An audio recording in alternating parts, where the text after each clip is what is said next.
श्रीवेङ्कटाचलपते तव सुप्रभातम्।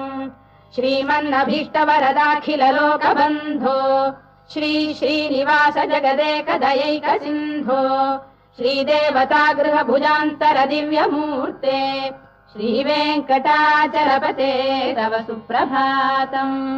श्रीस्वामि पुष्करिणिकाप्लव निर्मलाङ्गाः श्रेयोर्धिनो हर विरिञ्च सनन्दनाद्याः द्वारे वसन्ति वरवेत्र हतोत्तमाङ्गाः श्रीवेङ्कटाचलपते तव सुप्रभातम्।